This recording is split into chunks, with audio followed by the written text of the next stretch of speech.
The doctor told him he can live longer by drinking young blood. Chief Onuka was a man who had everything: a mansion with 10 bedrooms, a beautiful wife and 2 children, cars that never used, properties across states. He was once a poor orphan, but worked his way up through risky businesses and government deals.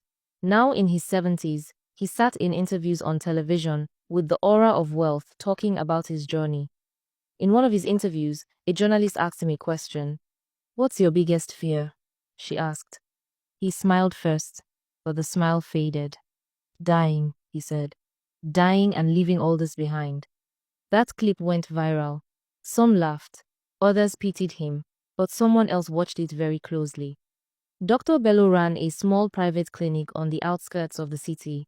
He was once a respected medical researcher, but after being exposed for unethical trials on sick children, he lost his license. He left the city for a while, but came back under a different name. The doctor saw Chief's fear as a chance, not to help him, but to use him. He sent Chief an email with no official seal, no address, just a simple message. "I can give you more time, real time, strength, youth, but the process is delicate. Reply if you're serious."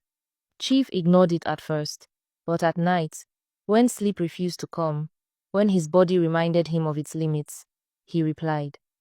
Their first meeting was in secret, inside a gated compound in a developing neighborhood. Dr. Bello told Chief he had discovered something few doctors had the courage to explore.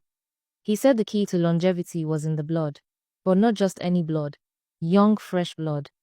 He said when transfused in small amounts regularly, it could slow aging and give strength back to dying organs.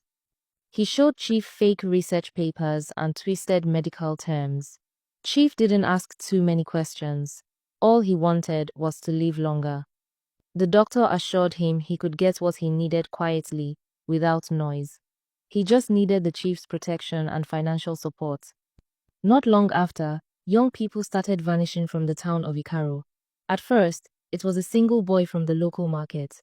Then, 2 girls disappeared on their way home from school. Families reported the cases, but the local police didn't seem to take them seriously. They suggested they might have run away or been trafficked by criminal gangs operating in the region. But the disappearances didn't stop.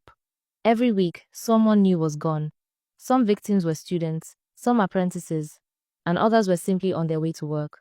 Parents and relatives searched, hung posters, and pleaded for help. But no one returned or listened. In the shadows, Chief Onuka was benefiting from their pain. Every blood transfusion Dr. Bello performed left him stronger and more confident.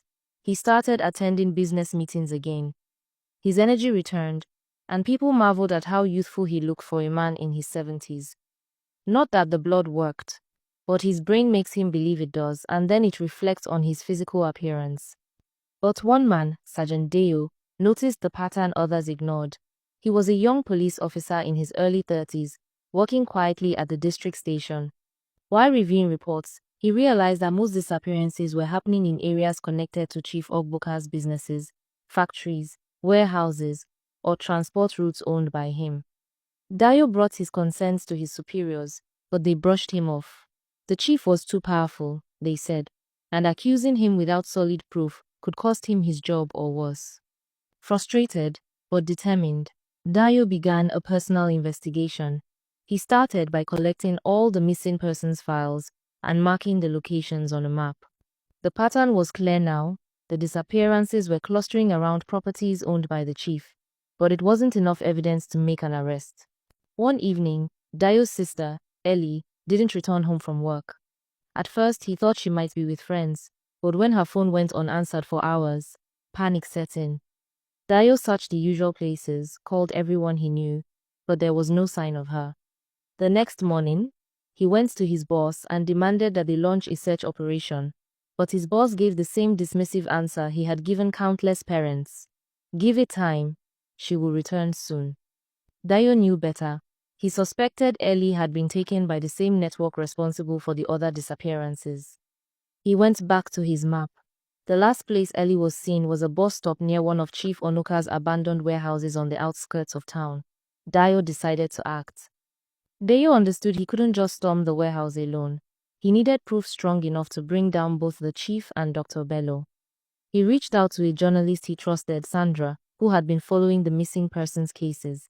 He shared his suspicions and asked her to help gather evidence. Together, they set up a plan. Sandra posed as a parent of a missing child and tried to get information from sources connected to Chief Onuka's staff. Meanwhile, Dayo began conducting surveillance on the warehouse. He hid in nearby bushes at night, watching trucks go in and out. One night, he saw something that confirmed his worst fears. A van with tinted windows arrived at the warehouse. 2 armed men got out and dragged out 3 young people bound and gagged, one of them his sister Ellie. Dayo's hands shook as he watched them disappear into the building. He knew he couldn't act alone, but he also couldn't wait any longer. Dayo contacted Sandra and asked her to send the information they had gathered to the National Anti-Trafficking Agency, NATA. The journalist complied, forwarding video clips of the abducted victims, vehicle license plates, and the suspicious connection to Chief Onuka's businesses. NATA, which had been monitoring trafficking networks across the country, finally took notice. They authorized a covert operation, but warned Dayo not to tip off anyone in the local police force. Too many were loyal to the chief. That night, a joint task force of NATA officers and federal police surrounded the warehouse.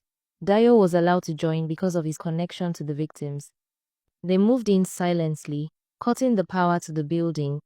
Armed officers stormed through the doors, shouting commands. Inside, they found Dr. Bello's secret lab, tables covered in surgical instruments, bags of blood in refrigerators, and terrified young victims tied to beds. Dayo rushed through the rooms until he found Ellie. She was weak and pale, but alive. He untied her and carried her out as tears streamed down his face. Dr. Bello tried to escape through a back exit, but he was caught before he could reach his car. Chief Ogboka, who had come to the warehouse for his scheduled transfusion, was dragged out in handcuffs, shouting that he was innocent.